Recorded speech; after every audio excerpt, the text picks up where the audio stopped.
welcome to another CADimensions Lunch and Learn. Today's topic is highly focused on a particular suggestion from a customer. It has to do with the load case manager in SOLIDWORKS simulation. I'm assuming a majority of you are simulation users and that you're wanting to take a look at what the possibilities are or what this new tool happens to be. It was added in the last few releases. We'll probably go about 20-25 minutes today. I'll give you a look at the load case manager and its use cases and its limitations. So let's go ahead and get started.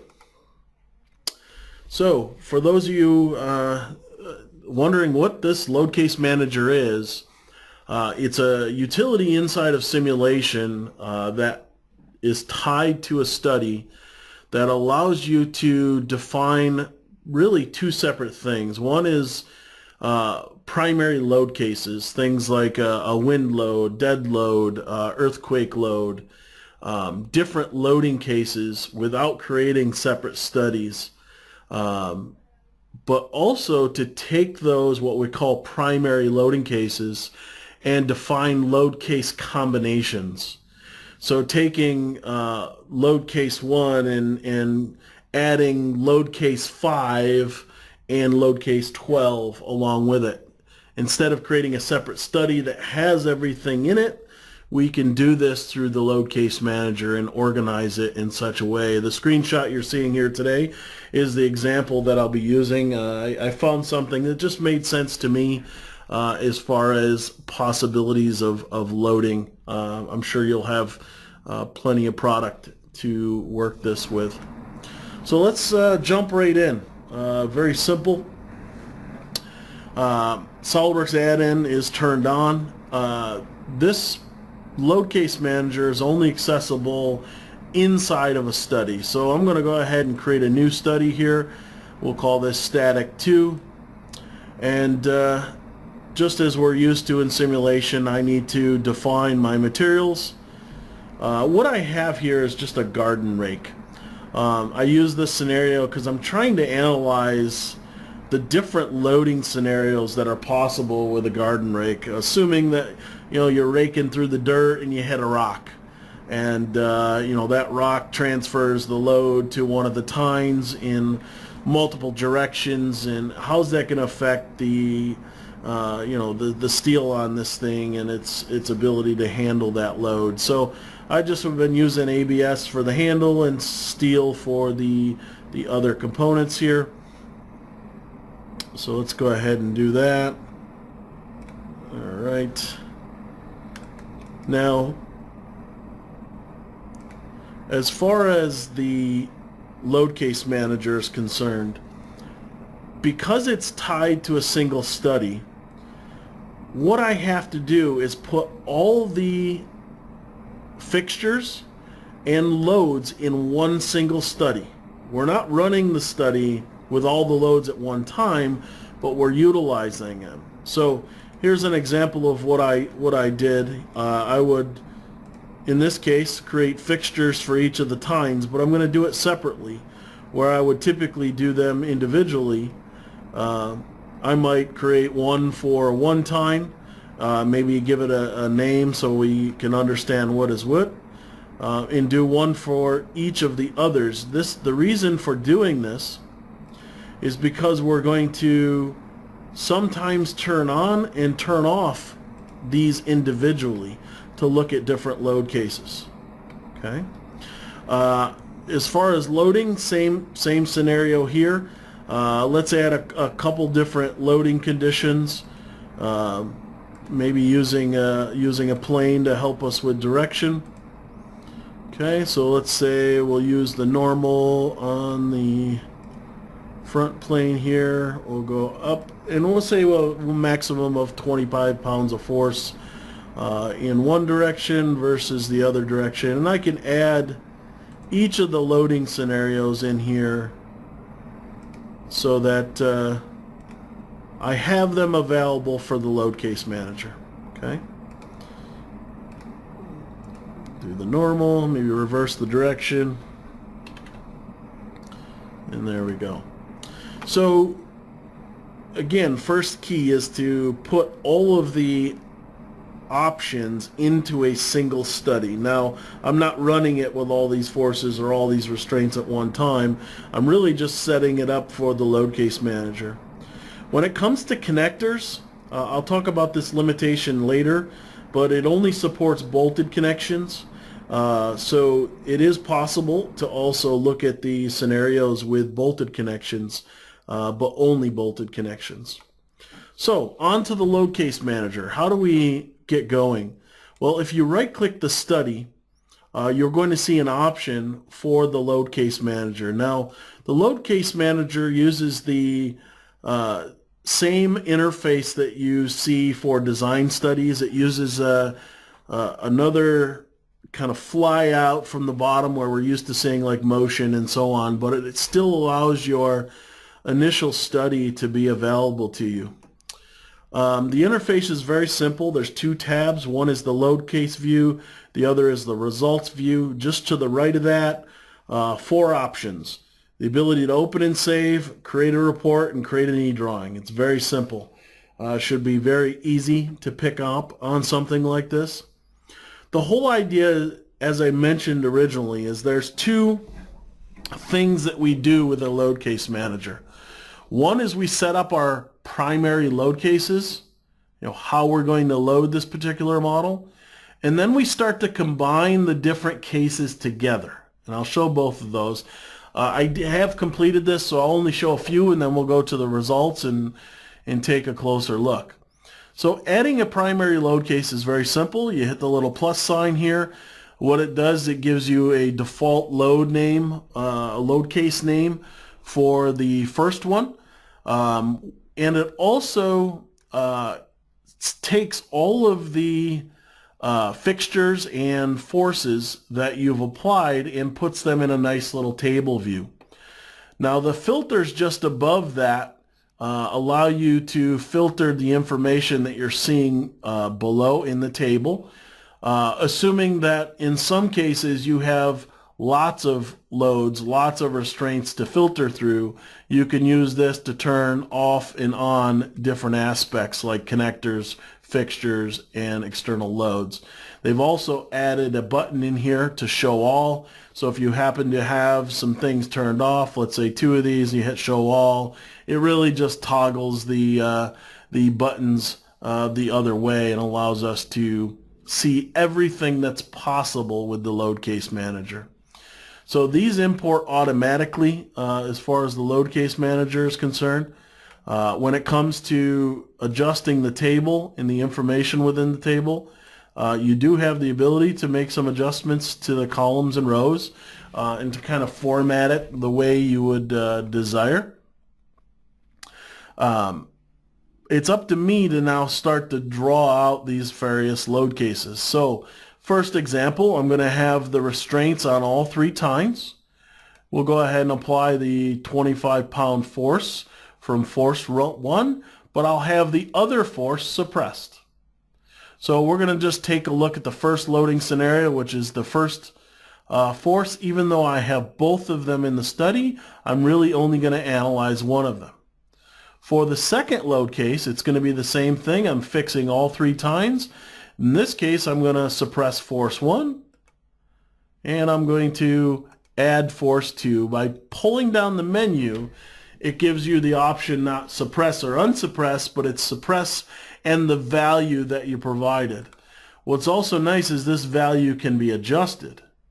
So if I decide I want load case number 3, I'm going to keep everything the same, except I'm going to look at what this thing is at 14 pounds of force or some other value that I want to provide.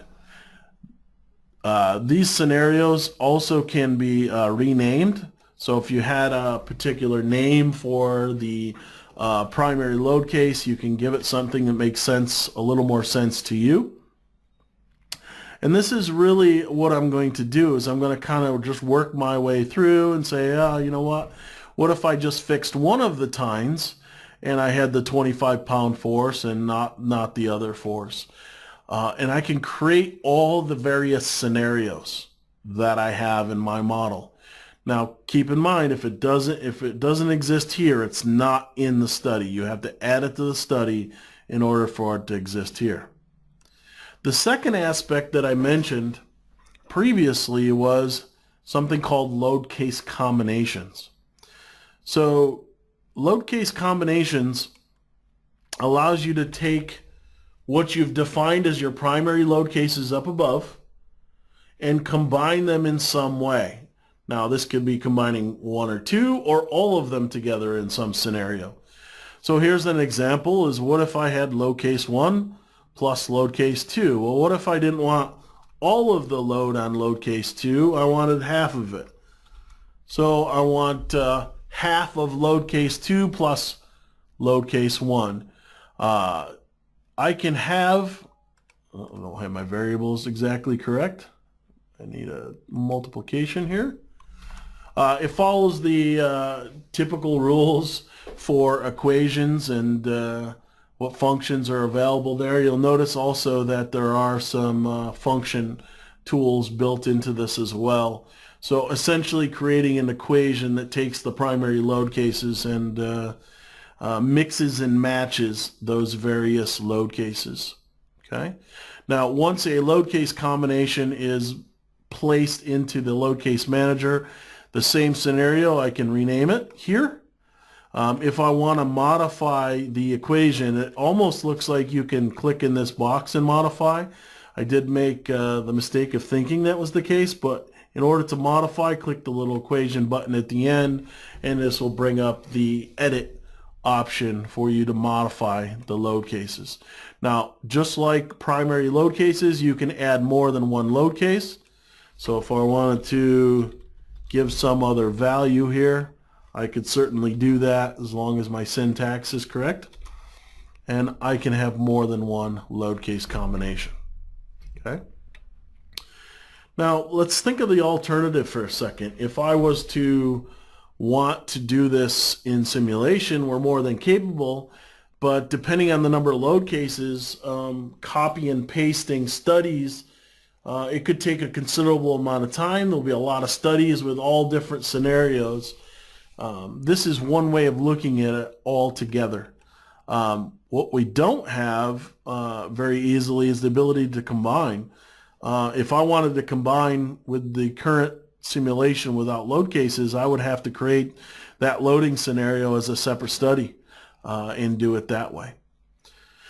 Last thing I need to do in the load case manager is track the results or decide what I'm going to track as a result. If I click at the bottom, I can add new sensors, which if you're not familiar with a sensor, I'll go ahead and add one to show you, or pick from existing sensors that may exist in the model.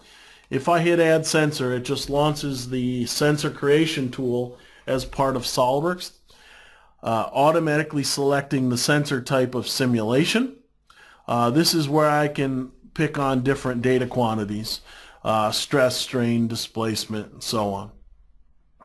Now, by doing this, I can also select the specific quantity. Is it P1, P3, or max von Mises, contact pressure? I can specify the units that I want it captured in and where I'm capturing it. Is it specific location, across all steps, and so on. I can also have set up the alert, which is typically done in a plot if I was worried about the stress value being over a particular number. Now, by having that, it just adds it to the track results so that when we run all the load cases, this is what is brought back to me. And again, you can have multiple sensors in here. I added some for minimum factor of safety and so on. Now, once you have everything set up, all the scenarios, all the load case combinations, and you've defined what we want to get out of the results, all we have to do is decide what we're going to run. To do that in the load case manager, there's two checkboxes. One for running the primary load cases. You can see it's grayed out because that's the only thing you can do at this point. The other is to run the load case combination. So it almost treats these as separate possibilities. If I want to turn off the load case combinations and only run the primary load cases, I can certainly do that. And all I have to do is run. Okay. Now I'm going to switch over to one on the rake that I've set up that is a little more complete here. When I go to a study that has a load case manager in it, you'll notice I jump to the study. You'll actually see the load case manager in the simulation tree. All I have to do is right click on it and view edit definition. Now I went ahead and created many more combinations. I was looking at in this case a torque load, movement in this case in the Z, which is side to side. I wanted to look at one direction versus the other, as well as in the Y, which is the up and down of the garden rake.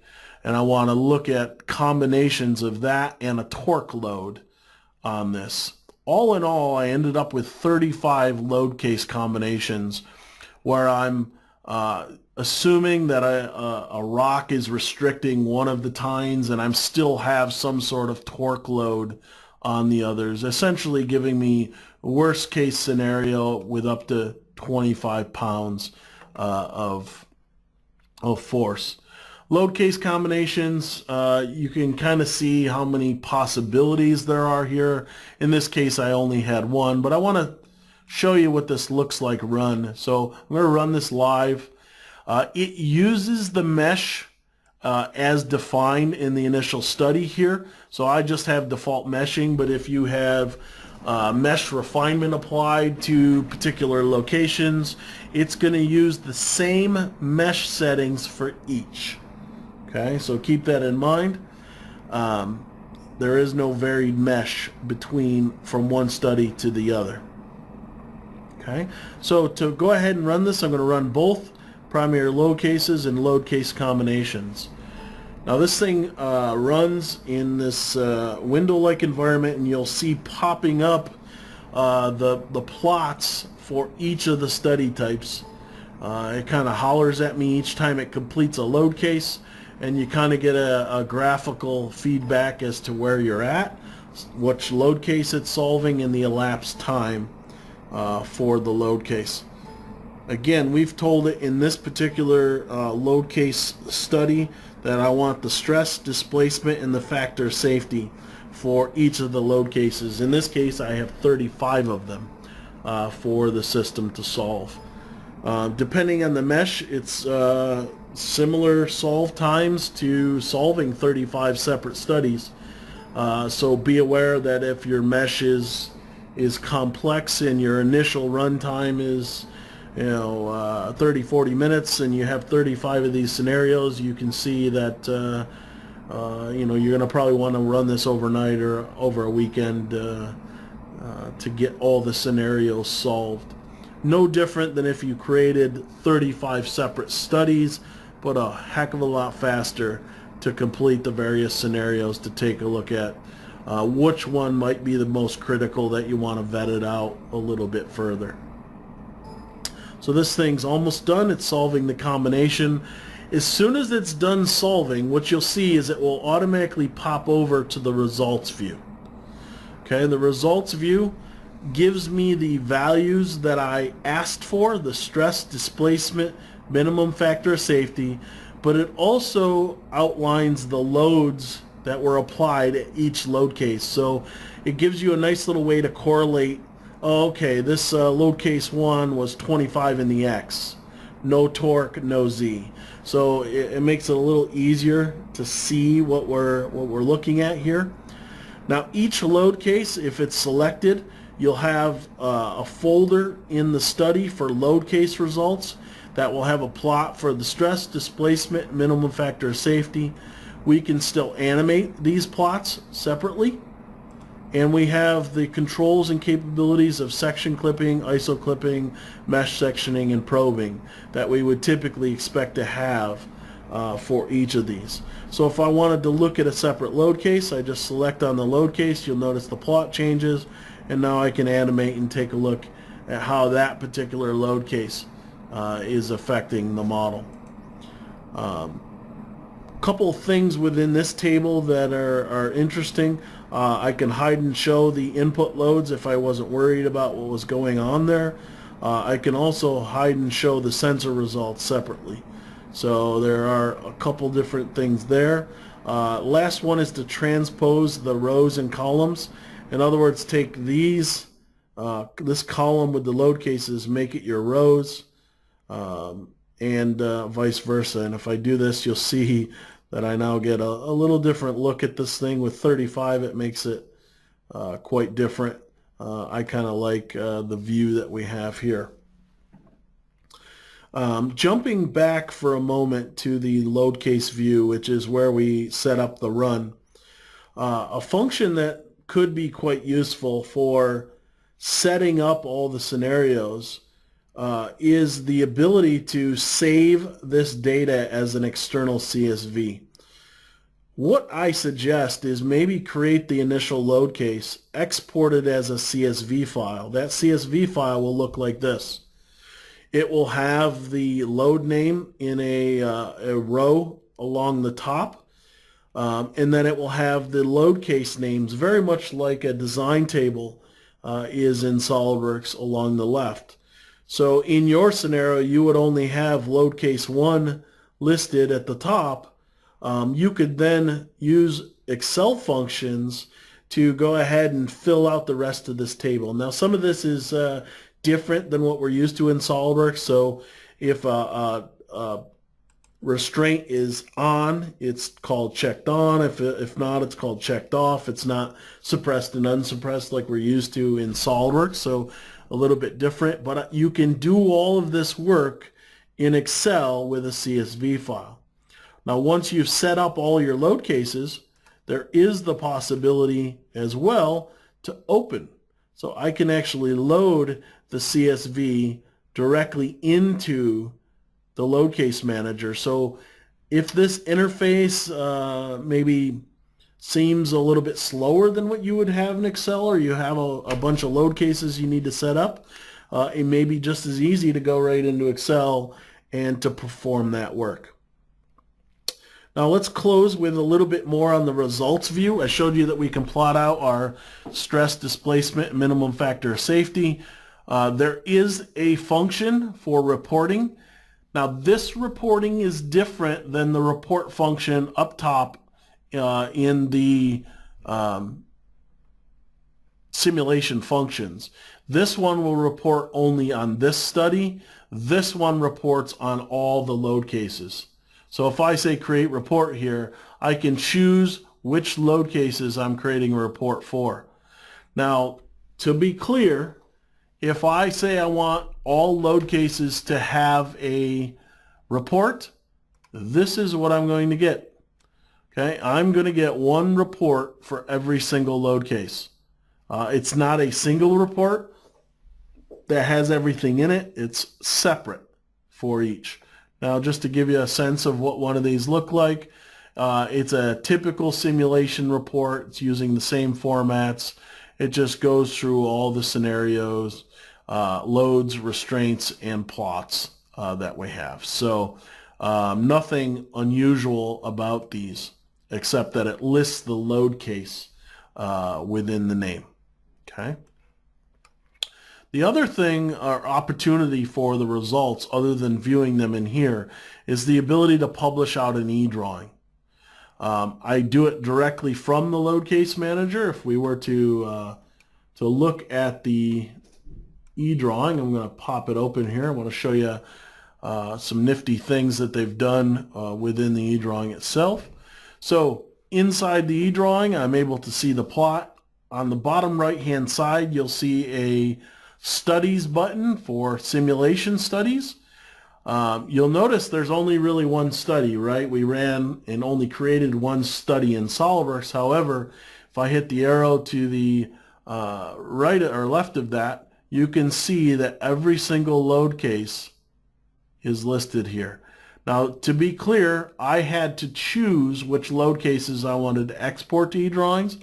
If I expand the load case, you can see there's my stress plot, my displacement plot, and my factor of safety plot is below that as well. If you've never used any simulation results in eDrawings, you'll see that I have the ability to turn on and off the legend, turn on and off the title, as well as the mesh overlay on the model as well. So it's a nice way to visualize and potentially archive all the various pieces through eDrawings Pro. So that's a good look at the load case manager. What I did want to talk about is the limitations. Okay, there are some limitations to this tool, and I want to be clear on what those are. This load case manager is only in Sim Pro and Premium. That was something that kind of went under the radar there. It's not really in much documentation, but it is Sim Pro and Sim Premium. There's a limitation of 50 load cases and 50 load case combinations. So really 100 different scenarios that you can run through. If you have more than that, very simply, you just copy and paste the study and put the other 50 in the other study as a load case. So very, very easy to get past that. Why that limitation exists, I'm not sure. Currently only supports static studies. I think this would be phenomenal with nonlinear and dynamic studies, combining those various loads, but not supported as of yet. As far as meshing and mesh controls, it supports that, but if you have automated mesh using PA or H adaptive solution techniques, it does not support that and will not utilize those for the meshing and solving. I mentioned the limited connector support. If you have a bolted connection, that is the only one that can be set up in the various load cases. Essentially, all you really have is fixtures and loads plus the bolted connector. So if you're thinking beyond that, like design scenarios where we have mesh and materials and so on, this isn't the right tool for that. So I want to thank you for attending today's Lunch and Learn. I hope you got a little snapshot into one of the tools in simulation that could potentially help you if you have multiple loading scenarios and want to start to put those together a little easier and combine them. So unless we have any questions, everyone have a fantastic afternoon, and I hope to see you on another Lunch and Learn. Take care. Don't forget to check us out on YouTube, Twitter, Facebook, and our blog for more great content by clicking on the links in the description below.